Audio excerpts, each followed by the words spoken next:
And now, ladies and gentlemen, please fasten your seatbelts. Welcome to PreneurCast. Yeah, business cards being swapped, beers being drunk. Can I say a nasty word? Can I say procrastination? With Pete Williams and Dom Goucher. How well did that go down? We can talk about that entire thing in a very another rant and soapbox episode if we want to. Visit us online at PreneurMarketing.com. Hey, buddy. Big fella, how are you, mate? Pretty good, pretty good. I just rub it in right at the start and get it out of the way. As I said to somebody earlier on, I think I saw a cloud yesterday, but I'm not sure. I just got back from a run in the rain. Awesome. So Actually, do you know what? I think I might swap you. Get another couple of weeks of this, and I'll be begging for rain. You're a weird fellow, mate. You're a weird fellow. It's that English person in me, you know. You just can't beat it out of us. We need the weather to be strange, otherwise we've got nothing to talk about. Fair enough. Well, this seems to be the way. We seem to always start the show talking about weather these days. Oh, dude, all right. Well, topic's yours next time. Next start's yours. That could be dangerous as well. It might turn into an adult-only show, but anyway. What's been happening this week? Oh, mate, plenty, actually. Big news on the horizon. Probably not worth letting it all out now, but a couple of exciting things that could be very, very cool, shall we say, is possibly on the horizon, which is good. Back into the swing of things after Bali, which is very good. Feeling the best I have in quite a while. That holiday definitely refreshed me physically, but definitely refreshed me emotionally and mentally too, which was very much needed, which is very exciting. Booked a wedding videographer this week, so that's sort of another tick off the old wedding to-do list, which was good from Fleur's perspective, which was nice. But no, plenty of stuff going on. Cool. Definitely. How about yourself? What's news in the world of Dom? Well, still just busy. A couple of people launching or closing off launches of big products that I've been working on for them. So, you know, that's good. Just trying to get that out of the way. Meanwhile, the whole country's on holiday over here. So it's a little bit of a drag to kind of sit inside and watch him out the window, running around on the beach. Very nice. You're not taking over to France at all and checking out the tour, are you, by any chance? No. I'll stick to the TV edition on that one. Do it vicariously for me. Yeah. Sorry, dude. I'll have a beer while I'm in the bar watching it for you as well if you want. So, what are we talking about today, big fella? What is today's topic? What's the juice that we're going to digest on today? Well, it's something that's pretty new to me, but I think it's something that you are well into. For one reason or another, the topic of masterminds came up in the last couple of weeks for me. It's not something that kind of, you know, an ordinary everyday kind of guy would be involved in. But as you move up and move towards running your own business, you know, the whole entrepreneurial side of things, especially if you're isolated physically, like I am from a lot of people in your industry, then you know, a lot of people have started to recommend being part of a mastermind group. And I remember a couple of times you talking about being involved in it and how it's helped you in the past. So I just wanted to talk that one through because it's all new to me. So this is a little bit of that, you know, Dom uses the podcast as a therapy thing, but I do think also it's a really important topic and a big part of success, really. Yeah. Oh, pardon me. Absolutely. I think, you know, masterminds have a bit of a wanky sort of brand, if you can even say that masterminds have a brand. I think a lot of people sort of think of masterminds and think of, oh yeah, it's one of those sort of just everyone sits around and pats each other on the back and nothing productive actually happens out of them. And it's probably the case for a lot of mastermind groups. So I think almost like creativity to a certain extent in that, you know, all the great artists who write and produce art or fiction or whatever it might be, or even non-fiction really, they sort of say that creativity is about habitual action. I think one of the quotes are like, I write when inspiration hits me. Luckily, it hits me at 9 a.m. every morning when I sit down at my computer. And I think that's almost the same with masterminds. If I can kind of draw that analogy or that bridge between them, in that, you know, masterminds are about creating new things and creating opportunity and creating ideas and things you can go off and implement. But I think part of it actually needs structure. Otherwise, it doesn't work. So just like your writing and your creativity need structure, I think masterminds really need structure to actually work really, really well. Because I've been involved in a handful of mastermind sessions over the years. Some have been very, very successful. Some have not been so successful, and we can definitely go through the pros and the cons and how I think mastermind groups should work and how they actually do work in the main one that I'm involved in these days. So is that sort of where we should take this, do you think? Yeah, I mean, let's take a one tiny step back. We've been a little bit presumptuous that everybody knows what we're talking about when we're talking about a mastermind and a mastermind group. So yeah, I mean, if we just have a little bit of run through of your take on what a mastermind is and what it's for, but absolutely, I'm really interested to find out, you know, your input on what works, what doesn't, what you find it valuable for. You know, and if you've got any tips of making the most. I've got a few that I'm sure you've probably going to come out as well, but I picked some real corkers up while listening to our good friend Ed Dale, who was talking about this the other week. So I'll interject if you don't bring those up. But yeah, let's just go back a little bit and just kind of very quickly summarize, you know, what you see a mastermind is and for, and then what it's done for you. Yeah, absolutely. Well, look, a mastermind group is basically a group of people that get together to think up, discuss, and support each other's growth. Now, you can have a mastermind group around a lot of things. It's basically almost a therapy session. You could almost call AA meetings to a certain extent a mastermind group with the goal of obviously stop drinking. But in a business context, it's basically you get together on a scheduled basis or a regular basis, and you work on supporting each other's dreams, goals, aspirations, businesses, and just help that person get through any roadblocks or whatever it might be. So that's sort of, I guess, the Wikipedia description of a mastermind. Peterpedia, maybe. Peterpedia, there we go. Does that answer that question? Yeah, that's cool. That's good. A good summary, a good start point. So where should I take it from here? You guide me. You're on the couch. Tell me what you need, Mr. Patient. Oh, I'm on the spot for good questions now, aren't I? I can rant and rave. We've already tested that over the last sort of 8 or 9 episodes. I can easily just rant and rave about all of this. But so in a way, this is kind of therapy for you. You're practicing holding back. True. Awesome. Yeah, I mean, you know. What do you get? Why did you get involved with a mastermind group? What made you get into it in the first? What made you start? You know, and what have been your experiences? Where is it? What made you start? Why did you get involved in a mastermind group? What's the value for you? I guess when I first got into mastermind groups, it was the only reason I got into one is because all of the people that I listened to said you need to be in a mastermind group. So I was like, all right, I'll be in a mastermind group. And, you know, there was definitely some successes out of those sort of stuff, but most of it was just a big waste of time, because just because you get together on a regular basis with people doesn't mean anything's actually going to be produced out of it unless you have a set agenda, set criteria that you can be creative with, or creative within, more likely. So in terms of some of the stuff I got out of them, look, my first book deal, clearly, absolutely no questions asked, came out of a mastermind group. It was a group that I was involved with when I was living and working down in Geelong, which is a town on the surf coast here in Victoria, Australia. Beautiful, beautiful town. And in group involved with a bunch of would-be, wannabe entrepreneurs, I guess you'd call a group. And we got together on a semi-regular basis, maybe every couple of months and stuff, and just sort of had dinner and just talked about the various people's businesses and what they're up to and stuff like that, with not much structure except for a regular catch-up. And anyway, in one of the sessions, we just started chatting and talking about the whole MCG venture and how I sold the G and all that sort of stuff. And someone was saying, oh, look, you know, you're obviously doing a bit of speaking around this and telling your story. Why don't you make it into a book?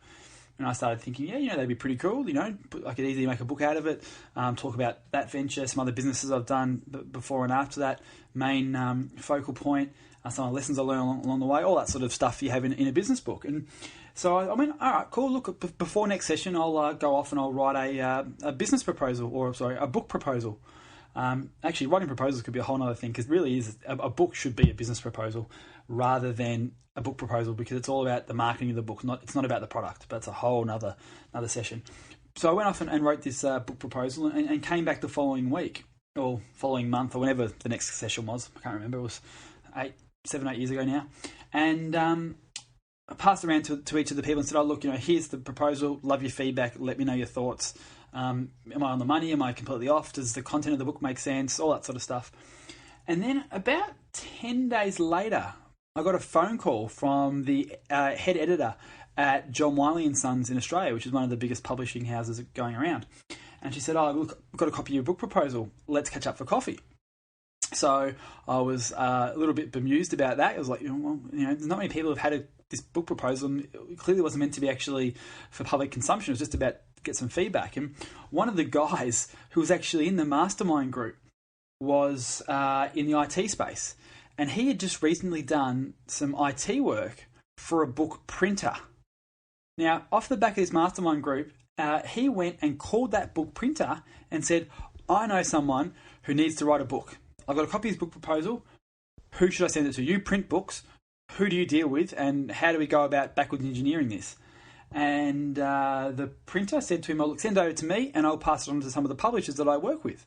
So he passed the book proposal on to this printer, who then passed it on to John Wiley Publishing, who then gave me a call. And I was like, great, awesome. Catch up for coffee with this lady, and she's going to sort of tell me and pull my proposal apart and tell me where it's wrong and where it's right and what I need to do and all that sort of stuff, and just give me some friendly advice. And I was rapt about that. I walked out of that coffee meeting in about 13 minutes with a book deal, which really freaked me out. So, like, Mastermind Groups, that's probably one of many stories I could come up with off the top of my head about how Mastermind Groups have directly related back to some huge opportunity for me. So that's to give you an idea of what can come out of a Mastermind Group, is a book deal, which has been the best business card I could ever print. Cool. Now, I have something to build on that, because that actually comes very close to what I think people think Mastermind Groups are all about. Okay? I think a lot of people think Mastermind Groups are all about all lads together, you scratch my back, I scratch yours, let's all do deals, let's all do this. And I personally, my experience has actually been the opposite of that, or not so much of that, possibly because of the people I've been involved in. But for me, and you did mention this at the start, one of the great things that I get out of my beginnings of involvement in a mastermind group is not that these people have resources and that can have people they know and they're well connected and I can do deals, but that they just have a different perspective. So as you said earlier on about it being like kind of a support group, I find that if I'm trying to achieve something or I'm stuck with something, whether it's a business perspective issue, a productivity or a leverage issue or something like that, I can throw that into the group and get back some really good advice from these different people that have come from all different walks of life and have got a really different perspective. I mean, is that something that you also get from it, or? Well, absolutely. The way, I guess, we can get into some structure stuff now, which probably answers that question strategically, but also, I guess, gives some real actionable things of how to actually run a mastermind group. Over the years, I've basically been involved in a number of mastermind groups and started, I guess, I was one of the key people who started the one I'm in at the moment, the main one I'm in at the moment. And the structure of our meetings is simple. We catch up. You've got a bit of 10 minutes of just sort of, how's the kid, how's the new baby, kind of just general chit-chat. And then how it works is 8 of us in the group. You get 15 minutes each. So 2-hour session, that's all it is. And you've got 15 minutes and you basically have to come to the table with a problem or a question. For example, I have a book proposal. How do I get it published? I have a new idea for a product. Here's my outline. Can you give me feedback? I cannot get my open rate from my emails above X%. Here's the last 3 mailings I did. Whatever problem you've actually got. So you've got to have a roadblock that you can come to the table with. And you've basically got as much time as you want to take up of that 15 minutes to explain your problem and tell the group what is the outcome you want. And then it's just round table spitball. Everyone pulls that apart and gives their 2 cents and their perspective of how to actually help you with your problem. So rather than just general sort of having chit-chat conversation goes everywhere, it's very, very structured. And 50-minute goes up, we've got the iPhone on the table with the countdown timer on, time goes bang, next person, move on. And that's very much the way that the high level, there's a lot of minutiae stuff in that we can go into as well, but that's the high level of how our mastermind groups work. And we do it face-to-face in my office in our boardroom every about 6 weeks. We're actually pulling it back down to every month now because everyone's getting so much value out of it. And we do that face-to-face. And the beautiful thing is with that sort of structure, you can do that in any format you like. You can do that on a conference call on Skype or with Google Plus or with Facebook's Skype integration coming forward. Don't know how that's going to go, but or on GoToMeeting. So it doesn't have to be face-to-face if you've got that structure, because the value is in the groups or the group think, really. It's the group think that you're really getting the value out of. Cool. I mean, it's interesting that you're very, very structured. I like personally. I like that. Everybody has a slot and everybody gets to explain a problem or make a proposal and a desired outcome, and the group joins in. I like that, and it's good to focus you and focus your time, because that's one of the concerns that people do have, that I have. When I first got involved, time just used to go everywhere because there was no actual goal or structure to it. But on the flip side of that, and this is one of those ninja tips from Ed, there are times when actually, it's inconvenient to either physically relocate or make the time or whatever. I know different people have different perspectives on making the time for important things, but one of the things that I do with a certain group of people that I work with, you probably remember I was involved with Dan Rain's intern experiment this year. Fantastic group of people, but there were 20 people. Big group. Big old group. And they were all over the world, literally all over the world.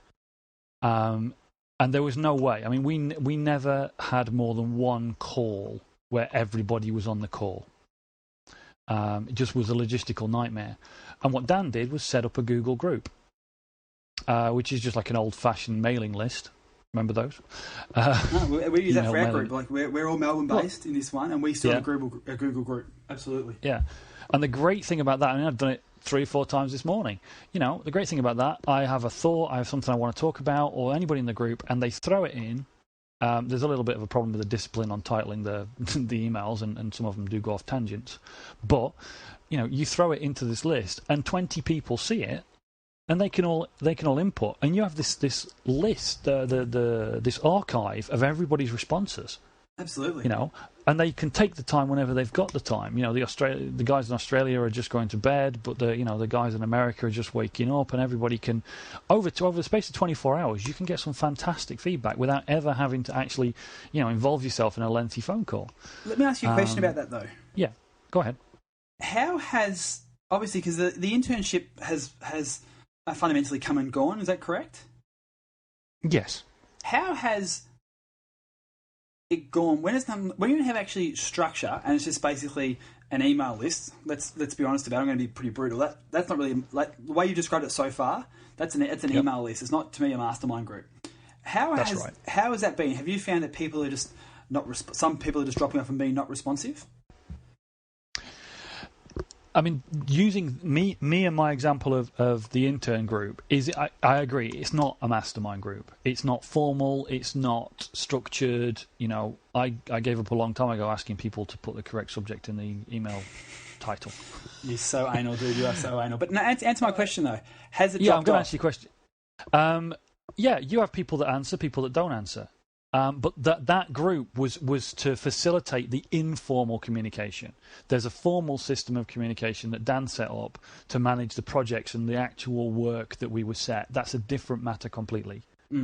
But just keeping it within the realms of a mastermind. The important point is that it's not a mastermind, but it's an example of a way of communicating with people in disparate time zones, which is what, when Ed made the point, that's how he made it.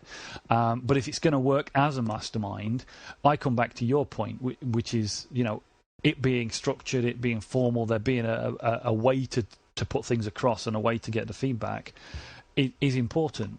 Otherwise, it just goes off the rails. Well, absolutely. I think your example there has a very positive and a very negative lesson to be learned. And I think from a general perspective, the negative lesson is unless you have structure and regularity and almost have that conversation you don't want to have up front about the rules of the group. Remind me about the positive things. I'm probably going to go off on a pretty long tangent here. One of the things that we do with our mastermind groups that I'm involved with and coordinate and stuff like that as well now, but the one I'm involved in is the primary focus of what we'll talk about in the example. We sat down at the start and we set the rules up. We said, if you miss 2 sessions in a row, you're out. No questions asked. Someone else will invite someone else in. So 2 sessions in a row, you're gone. Too bad. You agreed? Yes or no? Then it was... look, that's probably the fundamental rule. Is that there's other rules in there where I won't go into, sort of, secret society stuff maybe, but it was very much about that. I was really hoping to avoid that topic. This is the rule. This is the structure. Do you all agree to it? Yes or no? And then everyone has the right to call people out, call them names, swear at them, abuse them, because all the potential negativity was addressed up front. So that means it gives us complete transparency that if I think someone's being a douche and he's saying something stupid or he's not living up to their potential or is letting the group down, I can call them on that because we've set the frame up front that it's all is said with love. So we can be very, very brutal with each other, which is really, really good. Excellent. Open and honest communication. Yeah. Whereas if it's sort of like just, hey guys, let's start a mastermind group. And all you do is create a Google group and then send emails around. There's been no real structure or indoctrination into the group, and I think part of it as well is the positive thing out of your example is, I think one of the reasons that the framework you've set in terms of the Google group stuff I think is pretty poor, but I think the reason it has stuck in your scenario is because there was that positive aspect of that indoctrination, in that you had that very formal, very big bond of being the interns with Dan Rain, which is a huge opportunity and a huge way to sort of bond the group together with an invisible tie that, hey, you guys are the one and only intern group. So you've got that bond that means that you're going to support each other a lot more because it's more than just, hey, here's an email group. You are the interns. And, it's a part of it too is like, give yourself a name. Remember like when you're in primary school or grade school and you create like a little group and you give yourselves a name that we're like the B.R.A.T Patrol. I loved that movie, by the way, the B.R.A.T Patrol.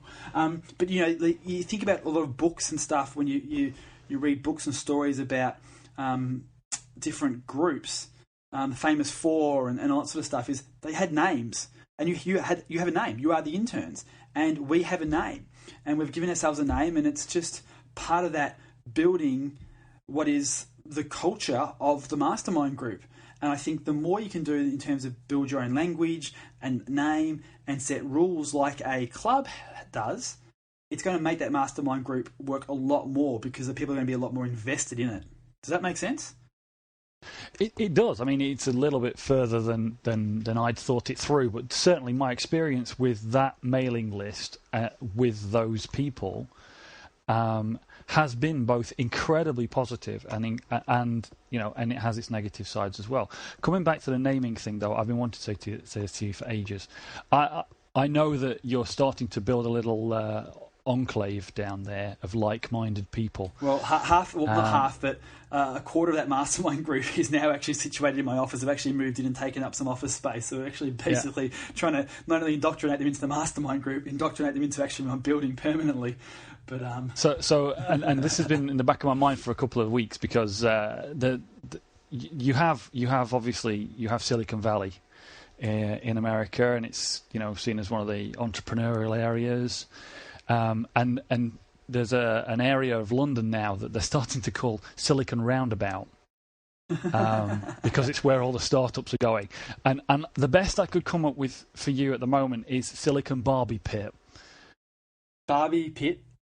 Yeah, it's not very good, really, is it? Silicon Beach. Maybe it's a contest for the listeners. Sorry? Well, the office is in St Kilda, which is sort of like the beach area of Melbourne. It's the prime location everyone knows that's where the Melbourne beach is and all that sort of stuff. So I'll take Silicon Beach because we're not that far from the beach in St Kilda. So No, it's just not self-deprecating enough. Fair enough. Okay. Yeah, no, it'll maybe we'll run a contest. Well, St Kilda is also known for its hookers and streetwalkers, so we can probably do something on that.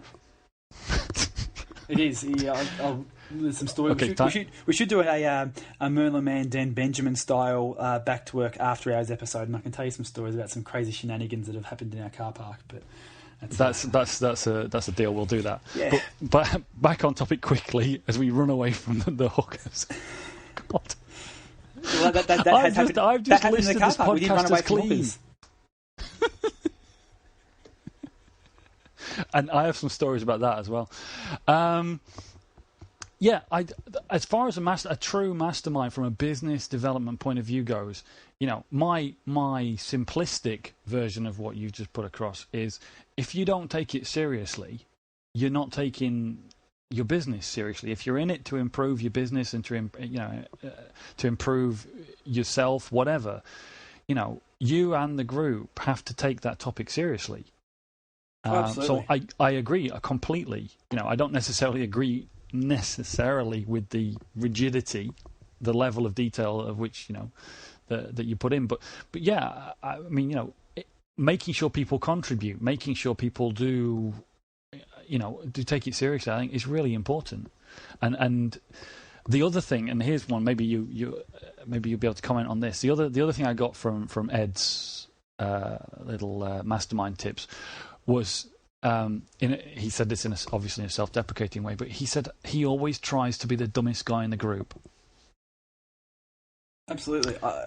I'd say if you've got a group of 8 and you rank everybody, I'd want to be 5, 6 or 7. Not necessarily the dumbest person in the group, but I think it's the whole idea. If you want to be with people who are better than you to pull yourself up and to do lots of stuff. Because I think there's a great saying, which kind of relates, I guess, if you sort of can draw the bow a little bit, that your annual income will be the average of the 5 people you hang around with the most will be your average income.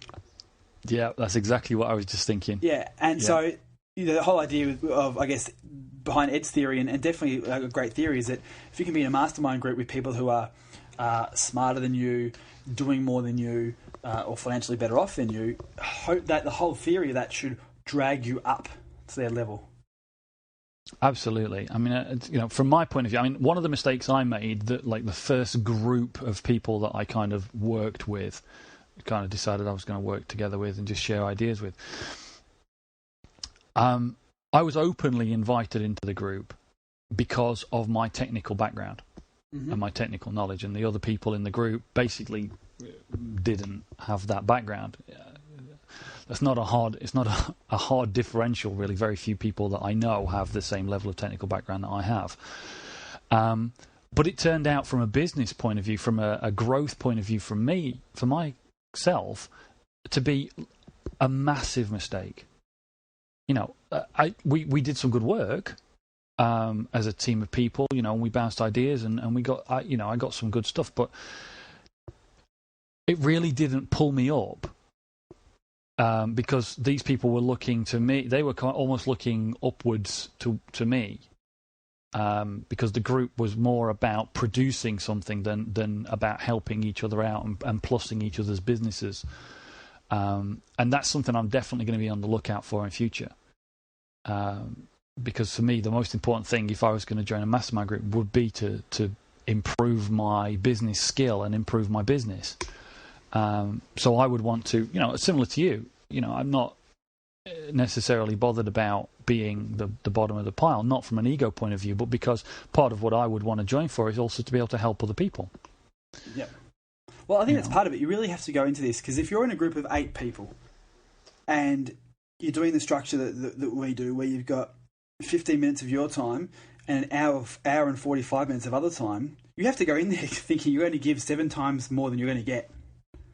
So it is all about giving. If you go in there going, I'm going to go in this mastermind group, so every week I get 15 minutes of value on my business, you're missing out on a lot, because there's the whole the hallmark guide to business, in that you've got to give more than you get. And it's true, but you actually will surprise yourself, is that if you seriously think about the other people's problems and consciously come up with a solution, that's going to help your business. When you hit that problem, it's going to help you think. The more you think, the better you become at thinking. The more you write, the better you become at writing. So the more you think strategically about business problems, whether they're your own or someone else's, the better off you're going to be. I completely agree. I used to have, years ago, I used to teach at a very kind of high technical level. I used to teach Photoshop operators, professional Photoshop operators, advanced techniques and things like that, and lots of other creative topics, video editing and things like that. And a lot of people going in those environments, any kind of learning environment, they're afraid to ask a question. And I used to point out regularly to people that I was learning all the time, and by them asking their questions and me thinking of the answers, they were helping me to learn and to grow my knowledge, because I had the answer, which was usually a bit boring for me, or more interestingly, we could work it out together. And yeah, you're right, it's exercising your brain. If you only see your business, you only see your problems. If you see other people's and solve those problems, you're getting ready for that to happen to you. And you kind of already dealt with it. So you're both exercising your business muscles, but you're also preparing yourself as well. Absolutely. Well, I'd love to throw in some more, actionable ideas of how to actually structure masterminds. So if people are listening in a mastermind or are going to go off and start one, it's just some other sort of, practical things. Definitely Google Groups is something worth doing. It just basically enables you to have a bulk or a single email address that you send emails to that then gets syndicated out and sent to everyone in the group. But there's also that trail and history that you can log into the Google Groups account and see the history of the conversations in conversation mode and stuff like that, which is great. Definitely set up a Dropbox folder for that mastermind groups. People can just drop stuff in there and share ideas and share resources and stuff like that. Must to do. Definitely, as we spoke about, I think having that structured session is really important. So you've got 15 minutes per person in order. And also the other thing that we do to structure that is the person who spoke prior to you is your scribe. So rather than you actually saying, here's my problem, here's my 15 minutes, and having to quickly write stuff down while you're going, feel free to do that. But it's the person who just spoke before you's job to write stuff down for you. So you can be in the moment and in the conversation and be engaged rather than sort of saying, oh, hang on, what was that? Oh, let me write that down. And you actually sort of get disengaged. So that's a big thing that we implemented after the first few sessions. So someone else is your scribe. People take notes for themselves, but it's definitely the person before you's job to take those notes so you don't get distracted by the actual note-taking. Ninja tip. I love that. That's brilliant. Although, question, do you or have you thought about recording the meetings either with something like Livescribe Pen on the iPad? Livescribe Pen, Ed's favourite. Voice recorder on the iPhone that comes with the iPhone. Yeah, there's also there's a text editor on the iPad which escapes me at the moment that allows you to type text notes and do drawings while it records an audio. So it's kind of like a Livescribe Pen built into the iPad. Yeah, look, we have debated that numerous times. We don't by default record our conversations for various reasons. Some pretty obvious and some probably not too obvious. But we do allow people to record their session if need be. So if I say, look, I've got this problem, I want to record the answers to this, I'm going to record it just so everyone sort of is aware of, hey, okay, this is going on record. Just be aware that what you're saying is going to go on record. Not that we're there sort of doing anything crazy, but, you just obviously want to potentially keep some stuff a bit private. Sure. So we don't record by default, but where needed, people do record. But fair enough, and warning other people that you're going to do it, I think is fair enough. But the idea that the person prior to you becomes your scribe, and that lets you focus solely on describing your situation and interacting with a group, I think is a fantastic tip. Yeah, other stuff we've sort of thrown around at various stages and do and don't do for various reasons is things like prior to you asking for help, with your 15 minutes, you have to actually give a tip of the week or tip of the session. So you might come and go, hey, this is a really new application I found, or here's a new strategy that I found, and you have to actually give before you got. Because sometimes the person before you asked their question, and for various reasons you didn't actually get to actually participate in the answer part of their solution. So you might not have actually technically given anything to the group before you actually start. So we made that mandatory to actually have to say, okay, here's my idea, tip of the week, something that's worked well for me, something that I implemented, here we go. We don't do that so much anymore, purely because time constraints. Is that like we like to have our 2 hour session ends up going for about 2.5 once you sort of have a bit of a break for dinner, or at least ordering the pizza, and then it's sort of 10 minutes when everyone gets together. So we've sort of tried to keep it down to very much working sessions as opposed to having to give, because everyone has continually contributed for that. Other ways you can do it as well, I'm sort of reeling off stuff here, I know. Accountability. One of the biggest things is being accountable, and you can do that in a number of different ways if you want to. You can sort of set deadlines for people at the end of their 15 minutes. They've got to sort of say, okay, here's the action steps I'm going to take, and this is what I'm going to take it by, and then you have to actually email the Google Groups at that time saying, yes, I've completed this or haven't completed this. You can have that week after the session, email where everyone has to send an email to the group saying, this is what action I've taken since the last session. Or you can start your sessions the following catch-up with, this is what my homework was last time, this is what I've done or haven't done. We have done that in the past in various groups. In the current group, just to be transparent, we don't do that because we've got to the point where over time we know that we're a group of action takers, so we don't have to spend time worrying about whether people are going to implement or not, because the group we've built are implementers. I think it's smart when you're starting a group to actually have that constraint, so you actually can call out people who don't want to commit to the group and the group's rules. And then as you go on and everyone sort of shows that they are committed by actually doing what they say they're going to do, then you can save more time and cut that part out. Cool, mate. There's some really good tips there from somebody that I know you get a lot from your mastermind groups, and I know that the people involved in them are, as you say, implementers. Yeah. On a grand scale. Well, look, and again, to be transparent, the session before my presentation at Ed Dale's Going a Pro event earlier this year that I did about workflows and productivity, that a lot of people really enjoyed, which I'm very, very proud of. Some of the stuff in that presentation, well, not all, but maybe 20% of the stuff that I spoke about in that presentation, those ideas generated from the mastermind group saying, okay, I'm doing a presentation next month about productivity. Here's the stuff I'm going to talk about. What am I doing? What can I plus on here? Or is any other ideas? And one of the things I spoke about, Dave Jennings does, and I basically ripped off him and I gave him credit in the presentation. And that presentation was amazingly well received. And it wouldn't have been what it was without the feedback and the refinement from the mastermind group. Cool. I think that is on sale at the moment too. Is it? I believe Ed has got a sale going on, I hope I'm right, for all his online stuff.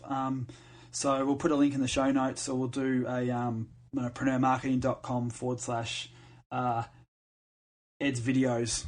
Let's do that. preneurmarketing.com/Ed's videos, and that'll take you to this page where you can actually buy the whole seminar at a very big discount. I think it's about 50% off almost. I think so. It's a huge saving. Awesome, and I can absolutely, a lot of people have said independently to me that your presentation is pretty much worth the fee for the whole show. Because of the value that they got out of it. But that whole Going Pro conference was an amazing kind of collective of some real implementers, as it were. Absolutely. Cool. All right, well, on that, we're not surprisingly over time, but I think it was definitely worth running over. I think we've got some great stuff out of that. I've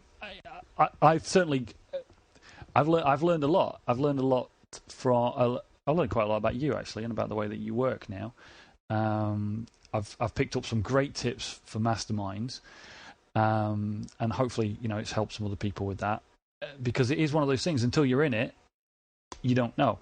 And a lot of people think it's like big secret society and don't really want to talk about it and stuff. Or they do the sheep thing and everybody else is in a mastermind, so we'll be in one. But it's ineffective. And I think if it's going to be ineffective, don't do it. Exactly right. Absolutely. You know? You've got better things to spend your time on. If you're not going to be productive, you may as well go and sit on the couch and watch the Kardashians with your better half if you're not going to actually be productive. you can learn a bit about branding from them, I guess. Yeah, you can probably learn a bit about branding from them because you can pretty much pick up marketing and business tips from thin air. So I'll stick to not watching trashy TV if that's all right with you.